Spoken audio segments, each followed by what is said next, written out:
Good day, teacher. This is our reporting, and we are going to discuss about narrative, appreciation, borrowing, and ownership. So, introduction. This module is about narratives, appropriation, borrowing, and ownership. Also, use issues about the topic are indicated. This focuses on cultural appropriation and subject appropriation. In addition, there are examples of each subjects that can help students understand this topic. So, this is all about narrative, appreciation, borrowing, and ownership. And there are several subjects in this topic that can help students to understand. So the first one is narrative. How all of us see the world and how we connect with each other. We put together stories in our heads for a situation in our lives. So, sa narrative po, it can help us. It can help us to view or understand more how a certain person or other people view a certain scenery, a certain aspect in our lives. So next is appropriation. In art and history refers to the practice of artists using existing objects or images in their art with little transformation of the original. The action of taking something for one's own use, typically without the owner's permission. So, ito naman daw pong appreciation is in art ay yung mga dating work, parang mga pieces na mga artworks ng dating mga artist is parang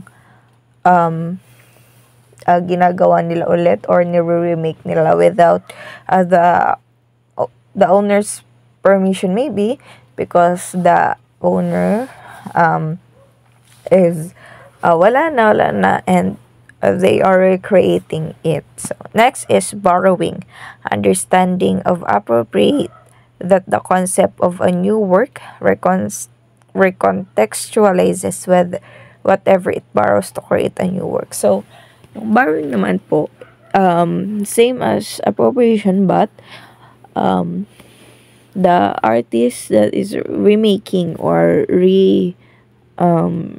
remaking or recreating that certain artwork is they give credit to the owner, they give credit to the person who owns that artwork. So next is ownership. This is state or fact of exclusive rights and control over property, which may be any asset including an object, land, or real estate, intellectual property, or until the 19th century human being. So yung ownership naman po is ito yung sarili mo talaga. Hindi lang tayo nag-uusap about artworks. We are also talking about certain object na napossess mo or pwedeng lupain nyo na nasa pangalan nyo, and sometimes real estate, yung mga pagmamayari nating mga lugar kung saan man, that's what you call ownership. And next is the example of narrative art. Here we can see is Stanley Spencer, the Centurion's Servant, 1940 date. So as you can see po, narrative art is how a certain person or the artist itself view a certain scenery in his or her perspective. And the next picture is about William Powell Frith by Derby Day in 1956 to 8 date. So yan po yung kumbaga point of view ng artist, kaya ganyan yung itsura ng painting. Hello po ma'am, I'm Vincent Hernandez. Appropriation. Appropriation in art and art history refers to the practice of artists using pre-existing objects or images in their art with little transformation of the original. Appropriation can be tracked back to the Cubist collages and construction of Pablo Picasso and George Braque made from 1912 on, in which real objects such as newspapers were included to represent themselves. The practice was developed much further in the ready-made created by the French artist Marcel Duchamp from 1915. Most notorious of this was Fountain, a men's urinal sign, titled and presented on a pedestal later. Surrealism also made extensive use of appropriation and collages and objects such as Salvador Dali lobster telephone. In the late 1950s, appropriated images and objects appear extensively in the work of Jasper Johns and Robert Rosenberg and in pop art. However, the term seems to have come into use specifically in relation to certain American artists in the 1980s, notably Shiri Levin and the artists of the Neo Geo group, particularly Jeff Koons. Shiri Levin reproduced as her own work other works of art, including painting by Claude Monet and Casimir Malevich. Her aim was to create a new situation and therefore a new meanings or set of meanings for a familiar image. Appropriation art raises questions of originality, authenticity, and authorship, and belongs to the long modernist tradition of art that questions the nature or definition of art itself. Appropriation artists were influenced by the 1934 essay by the German philosopher Walter Benjamin, the work of art in the age of mechanical reproduction, and received contemporary support from the American critic Rosalind Krauss in the 1985 book The Originality of the Avant-Garde and Other Modernist Myths. Appropriation has been used extensively by artists since the 1980s. Cultural appropriation. This is the process by which cultures adopt customs and knowledge from other cultures and use them for their own benefit. Refers to the use of objects or elements of a non-dominant culture in a way that doesn't respect their original meaning, give credit to their source, or reinforces stereotypes or contributes to oppression. It is also the social equivalent of plagiarism with a added dose of denigration. It's something to be avoided at all costs and something to educate yourself about. So, yung cultural appropriation, yung ibig sabihin daw po nito ay ang pagkuha o paggamit ng bahagi ng ibang kultura tulad ng kasuotan, simbolo o tradisyon ng walang pag-unawa sa tunay na kahulugan o paggalang sa kahalagahan nito. Nagiging problema ito dahil kadalasan ay nagdudulot ito ng kawalang respeto, nagpapatibay ng maling pananaw at pinakikinabangan ng kumukuha habang ang orihinal na kultura ay maaaring patuloy na nakakaranas ng diskriminasyon. So we have groups that are typically targeted in terms of cultural appropriation. We have the African American, the Asian American, Hispanic American, and the Native American. So why these cultures? These groups are often targeted because their traditions are rich, distinct, and visually appealing. But due to historical colonization, systemic oppression, or global power imbalances, their voices may not be strong enough to control how their culture is represented or used. Thank you po. Good day everyone, my name is Mayan M. Malate, BSIS 2A. So today I will discuss the examples of cultural appropriations. So examples of cultural appropriations is rock and roll. In the 1950s, white musicians invented rock and roll. However, the musician's styles was borrowed from black musicians who never received credits. So, music executive choose to promote white performer over black performer, reinforcing the idea that cultural appropriations involves impact on a non-dominant group. So, ang rock and roll music daw po ay nagsimula sa mga black musicians. Sila po ay tulad ng mga tumugtog ng blues, R&B at gospel. Pero nang simulan po itong tugtugin ng mga white musicians noong 1950s, sila po ay naging sikat, habang ang mga black musicians daw po na nagsimula nito ay hindi sumikat.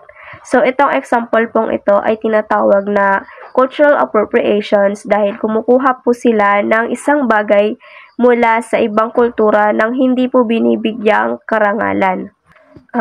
Next example po is Sweet Lodge. In 2011, motivational entrepreneur James Arthur Ray was convicted to the 3 counts of negligent homicides after the death of 3 participants in his pseudo Sweet Lodge. This is an extreme examples of the cultural appropriations of Native American traditions. So, si James Arthur Ray daw po ay isang self-help guro na nagpatakbo ng isang seremonya ng Sweet Lodge na nagresulta po ng pagkamatay ng 3 tao. So, ito daw po ay isang maling paggamit ng isang sagradong tradisyon ng mga katutubong Amerikano na isang uri ng cultural appropriations. Kinuha niya po itong isang bagay na sagrado at mahalaga sa kultura ng katutubong Amerikano. At ginamit ito para sa kanyang sariling pakinabang nang hindi nauunawaan ang tunay na kahulugan nito.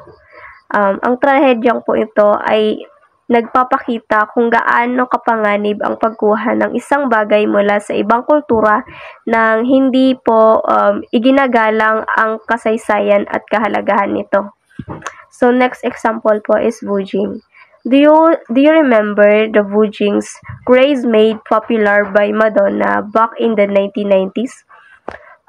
Vujing is a dance actually had its roots in the gay clubs of New York City and was pioneered by the Black and Latinx communities. Madonna defended her rights to artistic expressions, but questions remains how many people still think Madonna invented Vujing.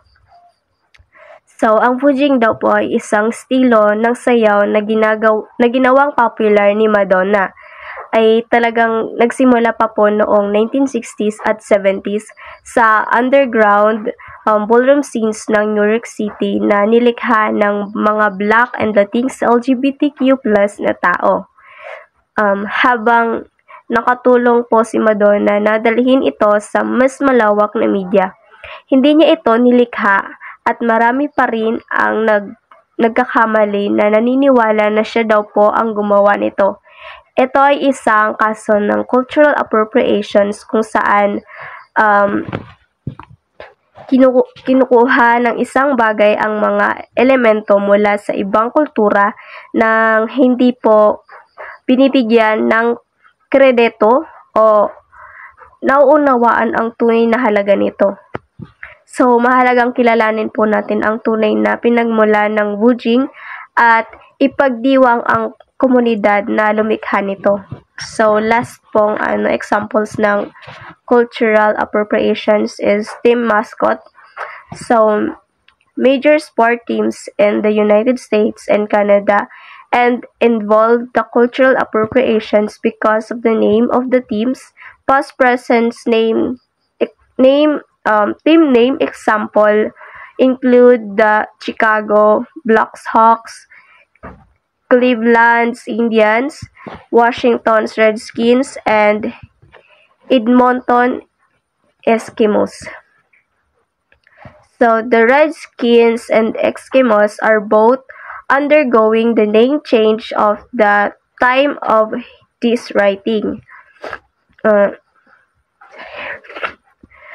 Redskin is a derogatory term of indigenous people, and the term Eskimo has been rejected by the Inuit community. Once again, if you are not sure if something is cultural appropriations, you need look no further than the reactions of the group from whom the cultural element was taken. So, ang mga sorry pa.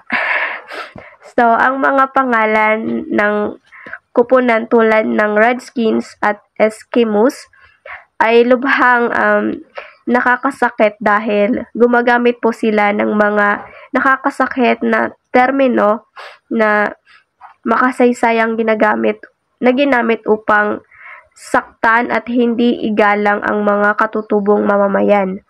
Dahil kahit na ang mga pangalan tulad ng Black Hawks at Indians ay maaaring maging problema dahil madalas po nilang binabawasan ang mga komplikadong kultura ng mga katutubo sa mga stereotype. Ito ay cultural appropriations dahil ito po ay pagkuha ng isang bagay mula sa ibang kultura nang hindi inauunawaan o iginagalang ang tunay na kahulugan nito. So, mahalaga pong makinig sa mga boses ng mga katutubong komunidad at kilalanin ang pinsalang dulot ng mga panghalang ito. Ang katotohanan na ang ilang mga kupunan ay nagbabago ng kanilang mga pangalan ay nagpapakita na may pag-unlad at maaari tayong magtrabaho patungo sa isang mas magalang na kinabukasan para sa lahat. Yun lamang po.